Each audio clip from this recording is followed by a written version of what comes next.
अस्सलाम वालेकुम, ये है आईना और मैं हूं मोहम्मद ताहिर। मौलाना मोहम्मद इदरीस को 4 सितंबर में शहीद कर दिया गया है। इस खबर का जायज़ा लेंगे। एक दूसरी खबर अंदरूनी सिंध से सक्खर की एक अदालत से कुछ दिन पेशतर अपने वालिद के पास जाने वाली गुला भारू को कारोकारी की भीड़ चढ़ा दिया गया है। पिछले 40 दिनों में ये 7वां वाक़या है। कोई जुम्बिश नहीं है, ज़रा इसका जायज़ा लेंगे। और भारत में 5 रियासतों में होने वाले इंतखाबात ने कुछ नए रुझानात मुतारिफ कराए हैं। एक नया रुझान साउथ स्टार विजय जोसेफ की कामयाबी है। दूसरी तरफ मगरबी बंगाल से बीजेपी ने ममता बनर्जी को खदेड़ दिया है। इस सूरत हाल का जायजा लेंगे जरा तफसील से। पहली खबर लेते हैं। मौलाना मोहम्मद इदरीस शहीद कर दिए गए 4 सद्दा में 2 मदारिस में वो 2-2 घंटे का रोज़ाना दर्स दिया करते थे। शेखुल हदीस थे, जेयूआई से ताल्लुक़ था उनका, साबिक एमपीए थे, मगर जमीयत उलमा इस्लाम फज़लुर रहमान ग्रुप से ताल्लुक़ रखने के बावजूद दारुल उलूम अकोड़ा खटक में जो मौलाना समीउल हक के हवाले से वाबस्ता एक इदारा है, उनके वालिद मोहतरम ने कायम किया था। वहाँ भी वो दर्स दिया करते थे, दर्स हदीस 2 घंटे का, और एक दर्स वो 4 सिद्दा में दिया करते थे अपने भाई के मदरसे में, जामिया नौमानिया में। मौलाना मोहम्मद इदरीस आज सुबह दर्स देने के लिए जामिया नौमानिया जा रहे थे और उन्हें रास्ते में शहीद कर दिया गया। अकोड़ा खटक में जब ये खबर पहुंची तो वहाँ उनके तलबा में जो कैफियत थी, ज़रा इस वीडियो में आप मुलाहिजा कर लीजिए।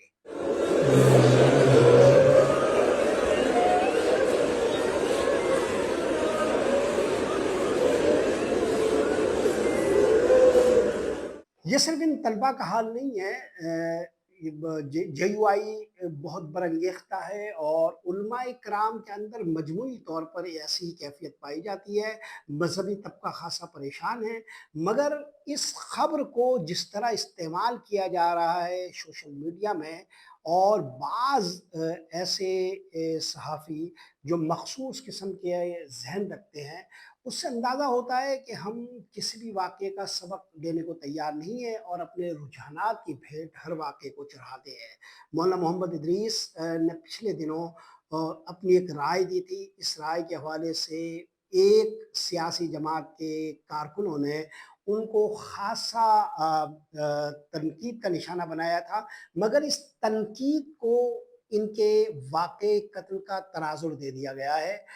ऐसी तनकीद होती भी है और जो राय मौलाना की थी, ऐसी राय भी रखने का सबको हक हासिल है। तो इसे ख़ास इस अकाउंट में डालना और इस तरह इसको पेश करना शायद जेयूआई के लिए भी मुनासिब ना हो। मौलाना अताउर रहमान ने वही किया जो जेयूआई आमतौर पर करती आई है। बहुत सारे ऐसे वाक़यात हैं जिसमें जेयूआई का मौक़िफ़ है वो उनके सियासी रुझानात के बाइस आलूदा होता रहा है, और वो एक हकीकी ठोस और मुस्तहकम राय आज़ादाना बुनियादों पर कायम करने के बजाय आम तौर पर सियासी मकासद के तहत अपनी आरा का इज़हार करते रही है। और जेयूआई की इन आरा को खुद जेयूआई ने बाद के अदवार में खुद ही इसको मुस्तरद भी किया है। खुद पीटीआई के हवाले से जेयूआई की जो राय थी, मौलाना फजल रहमान आजकल उनसे रुजू करते आ रहे हैं। तो अगर आप इस पूरे मजमूई तनाजुर को देखें तो उलमाए कराम की शहादत के वाक़यात गुज़िश्ता 1-2 दहाइयों से मुसलसल जारी है। 9/11 के बाद मुसलसल एक ख़ास तबक़े फ़िक्र के उलमाए कराम को निशाना बनाया जाता रहा है, और वो उलमाए कराम इन तमाम वाक़यात को और उनके तबके इन तमाम वाक़यात को एक ख़ास फ़हम के साथ, एक ख़ास ज़ाविये के साथ, या खुले दिमाग के साथ, या खुले ज़हन के साथ सोचने के बजाय आम तौर पर अपनी सियासी आरा और मख़सूस हालात और तनाज़ुर में देखते और जाँचते आए हैं। ये एक संगीन सूरत-ए-हाल है और ऐसा लग रहा है कि मौलाना मोहम्मद इदरीस का वाक़या भी इसकी भिड़ चढ़ जाएगा। दूसरी तरफ कुछ ऐसे सोशल हैंडलर्स हैं जो राग़िब हैं अफ़गानिस्तान के मख़सूस रुझानात के साथ, वो भी इस वाक़ये की मख़सूस तफ़हीम कर रहे हैं और इस वाक़ये को एक ऐसे खाते में डाल रहे हैं कि जिसमें उन मकासद को हासिल किया जाना मकसूद है जो अफ़गानिस्तान के तनाज़ुर में उनके ज़हनों में मौजूद है।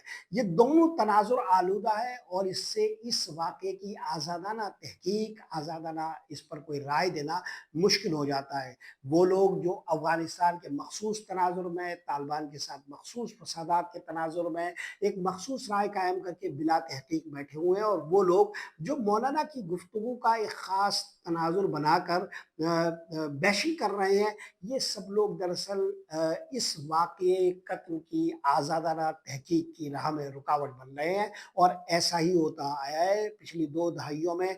कराची से लेकर पेशावर तक, और पेशावर से लेकर कोयटा तक, और कोयटा से लेकर आज़ाद कश्मीर तक उलमाए किराम के जितने लाशें हमने सड़कों पर देखे हैं, वो ऐसी ही आरा से आलूदा होते रहे हैं। इनकी शहादतें सिर्फ ये नहीं थी कि उन्हें गोलियों से शहीद कर दिया गया, बल्कि उन्हें अपनी राय की, अपनी आरा की भेंट भी चढ़ा दिया गया। दूसरा वाक़या अंदरूनी सिंध से मुताल्लिक है। सिंध में कारोकारी के वाक़यात आम हैं। एक हफ़्ते कबल सक्खर की एक अदालत में गुला भारू नामी एक नौजवान लड़की पेश हुई थी। 6 साल उनकी शादी को हो गए थे। कुछ ख़ास किस्म के हालात उनकी शादी के बाद पैदा हुए। वहाँ पर उनके वालिद साहब पहुँचे, और वो लड़की जो दारुल अमान में जा रही थी, उनके वालिद ने उनके पाँव में, उस लड़की के पाँव में अपनी पगड़ी डाल दी, जिसके बाद उस लड़की ने अदालत में कहा कि मुझे मालूम है कि मुझे अपने वालिद साहब के यहाँ जाने के बाद कत्ल कर दिया जाएगा, लेकिन चूँकि मेरे वालिद ने अपनी पगड़ी मेरे कदमों में डाल दी है, तो मैं उनके एहतराम में, ये जानने के बावजूद कि मुझे कत्ल कर दिया जाएगा, अपने घर चली जाऊँगी। यूँ ये लड़की अपने घर चली आई, और चंद दिनों बाद मुबैना तौर पर उनकी फैमिली के ही एक फ़र्द ने उन्हें कत्ल कर दिया, कारोकारी की भीड़ चढ़ा दिया। 40 दिनों में ये तकरीबन 7वां वाक़या है जो अंदरूनी सिंध में रूनुमा हुआ है। कारोकारी के इन वाक़यात पर सिंध हुकूमत में कोई हरकत नहीं है, कोई जुम्बिश नहीं है। वज़ीर आला सिंध की सतह पर कोई बयान मौजूद नहीं है, बिलावल भुट्टो साहब कोई बयान नहीं देते, आसफ़ा भुट्टो और बख्तावर भुट्टो के अगर आप एक्स हैंडल्स देखें तो आपको कोई हरकत नज़र नहीं आएगी। इसके बिल्कुल बरक्स कराची में कुछ वाक़यात हुए, रेबीज़ के कुछ वाक़यात हुए, कुत्तों के काटने से कितनी दर्दनाक और अलमनाक बात हमने देखी, और इस पर एक एहतिजाज देखा, एक रद्द-ए-अमल देखा, और लोगों ने कहा कि कुत्तों को जो है वो उनकी नस्बंदी होनी चाहिए, उनको जो ज़हरीले कुत्ते हैं, रेबीज़ का शिकार लोगों को कर सकते हैं, मोज़ी अमराज़ लगवा सकते हैं, उनको जो है वो ख़त्म करना चाहिए। जब ये मुहिम शुरू हुई तो आप हैरानकुन तौर पर देखते हैं कि बख्तावर और आसफ़ा के सोशल अकाउंट जो है वो हरकत में आए, एक्स हैंडल हरकत में आया, और उन्होंने जानवरों के हुकूक पर बात शुरू कर दी। वो इंसान जो इन जानवरों के शिकार हो रहे थे, उन इंसानों के हक के लिए कोई आवाज़ बुलंद नहीं हुई।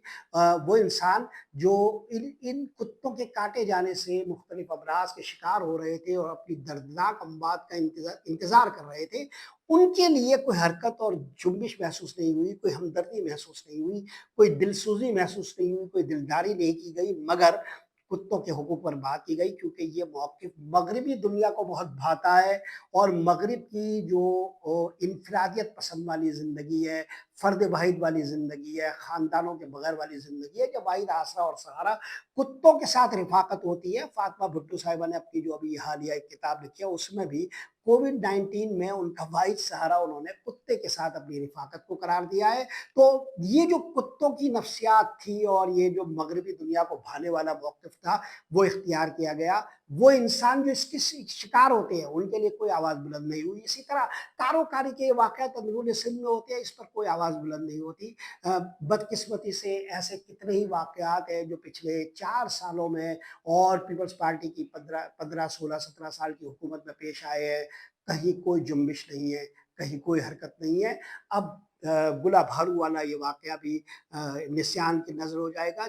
अब आते हैं भारत की 5 रियासतों में होने वाले रियासती इंतख़ाबात पर, जिसके नताइज आना शुरू हो गए हैं। मग़रिबी बंगाल है, तमिलनाडु है, आसाम है, केरला है, और मरकज़ के ज़ेर इंतज़ाम एक इलाका है पुडुचेरी, जहाँ पर इंतख़ाबी नताइज आए हैं। अगरचे ये तमाम जो इंतख़ाबी नताइज है, ये भारत में नए रुझानात के अक्कास हैं, मगर मग़रिबी बंगाल का वाक़या काफ़ी हैरानकुन है, जब ममता बनर्जी की 15 साला हुकूमत को बीजेपी ने उखाड़ फेंका है। नरेंद्र मोदी इसका ख़्वाब ही देख सकते थे।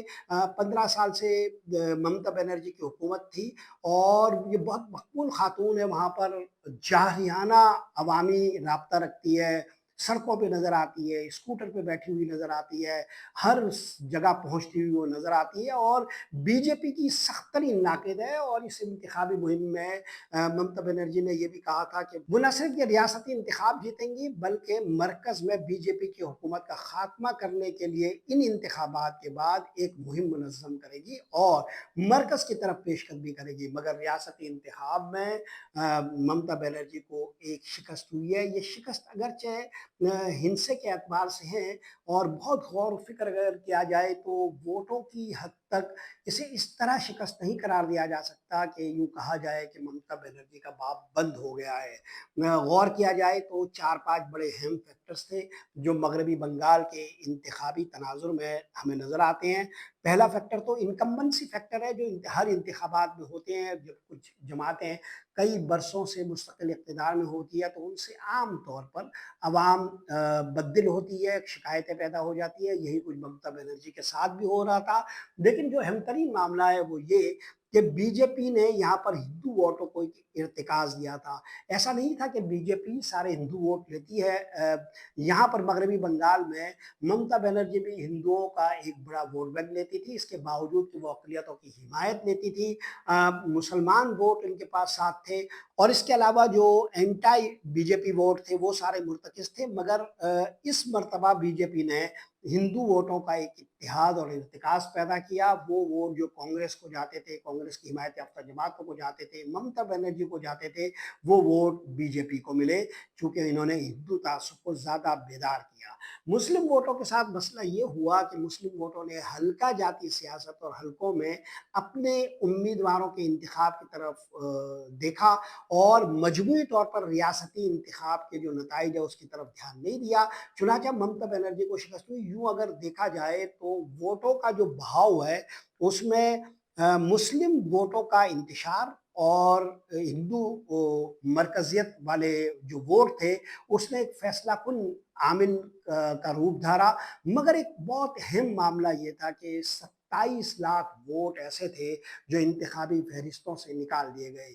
बीजेपी की हुकूमत, मरकज़ी हुकूमत ख़ास हदफ लेकर ये काम कर रही थी और उन्होंने स्पेशल इंटेंसिव रिवीजन के तहत 27 लाख वोटों को इंतखाबी फहरिस्त से निकाल दिया जिसका असर ममता बनर्जी की इन इंतखाबी नताइज पर भी पड़ा।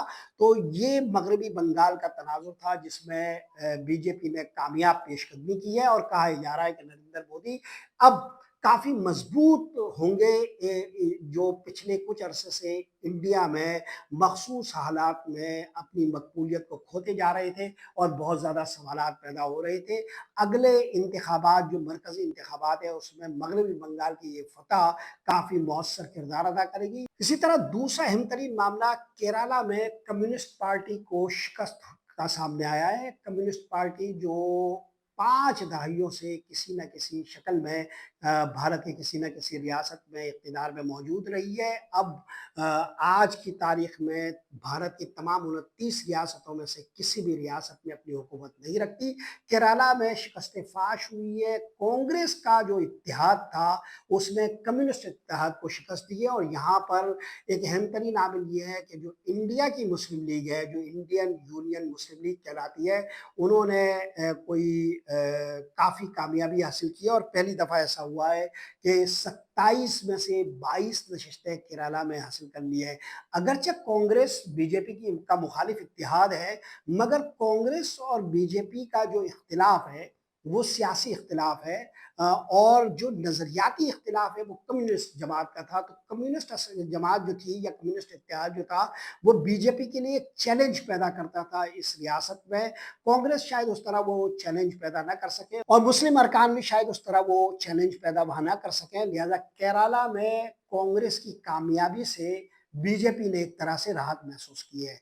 तीसरा और सबसे अहम तरीन मामला तमिलनाडु का है। तमिलनाडु में एक साउथ स्टार विजय जोसेफ है जो बड़े मशहूर अदाकार रहे हैं। 2024 में उन्होंने अदाकारी की दुनिया को छोड़ा और टीवीके नामी एक जमात बनाई। उस जमात ने सिर्फ 2 साल में कामयाब तरीन पेशकदमी की और हैरत अंगेज तौर पर 108 नशिस्तें हासिल कर ली तमिलनाडु में।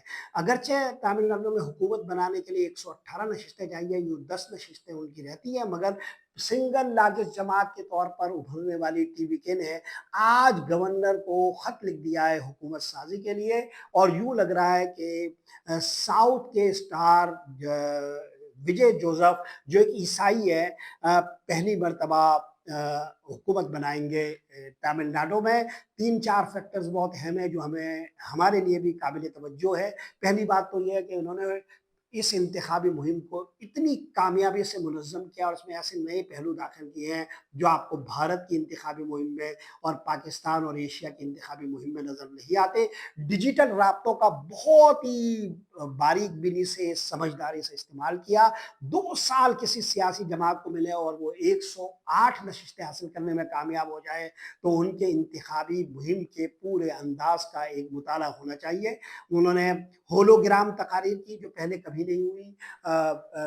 जो साउथ के ये अदाकार हैं, उन्होंने दही और शहरी फ़र्क को ख़त्म करने के लिए सोशल मीडिया का कामयाब इस्तेमाल किया। तमाम मज़ाहिब और मसालिक के लोगों के पास पहुँचे विजय जोसेफ। बीजेपी के खिलाफ इंतहाई मजबूत तनकीद की, कड़ी तनकीद की और कहा कि वो बीजेपी के साथ कोई ताउन नहीं करेंगे। तमिलनाडु में बीजेपी के खिलाफ एक फ़ज़ा पाई जाती है, चुनांचे उन्होंने ये गुफ्तगू की है, मगर जो तमिलनाडु में पहले वाली हुकूमत थी और जो केरला में पहले वाली हुकूमत थी, उनके जो वज़राए आला थे वो बीजेपी के सख्त खिलाफ थे, बीजेपी के खिलाफ एक पोजीशन लेते थे और बीजेपी की मरकज़ी हुकूमत इन 2 रियासतों से बहुत ज़्यादा परेशान होती थी। तो अगर यूँ देखा जाए तो विजय जोसेफ के साथ बीजेपी का एक नया तजुर्बा होगा, इसलिए तमिलनाडु में अगरचे एक नई जमात कामयाब हुई है, मगर ये बीजेपी के लिए बिलवास्ता तौर पर राहत का एक सामान ही पैदा हुआ है। विजय जोसेफ क्या जादू जगा पाएंगे, और अदाकारी की दुनिया में उन्होंने जिस तरह अपना लोहा मनवाया, जिस तरह अपना सिक्का जमाया, क्या वो सियासत पर भी ऐसा कर सकेंगे, ये एक सवाल है। मगर बहरहाल इस वक्त तमिलनाडु में, जिसको हम खास वजह से, यानी इसका पुराना नाम मद्रास है, इस वजह से भी, क्योंकि मुसलमानों के लिए मद्रास के इस नाम के साथ एक ख़ास उनसियत भी है, तो जो उसकी सियासत देख रहे हैं उसमें बहुत सारे सवालात मौजूद रहेंगे और ये देखा जाएगा कि अदाकार विजय जोसेफ, जो जिनकी वालदा तो हिंदू है मगर वालिद ईसाई, और ये तमाम मज़ाहिब से बाला होकर अपनी सियासत रखना चाहते हैं और पहली मर्तबा एक ईसाई वज़ीर आला के तौर पर तमिलनाडु में पेशकदमी कर रहे हैं। क्या कोई अपना जादू जगा पाएंगे या नहीं, और सियासत को अदाकारी के अंदाज में करेंगे या अदाकारी को सियासत की तरह बरतेंगे, ये अभी देखने वाला मामला होगा। मगर बहरहाल तमिलनाडु की सियासत में हलचल पैदा हुई है और भारत की पूरी सियासत का मरकजी धारा इन नए रुझानात में ज़ेर बहस आ रहा है। नरेंद्र मोदी एक ख़ास तरह की सियासत अगले चंद वर्षों में रखना चाहते हैं और इसके लिए वो रियासती इंतखाबात को ख़ास अहमियत दे रहे थे। उनके लिए कुछ अच्छी खबरें हैं। बहरहाल आज के लिए यही कुछ। मोहम्मद ताहिर को इजाज़त दीजिए। अल्लाह निगहबान।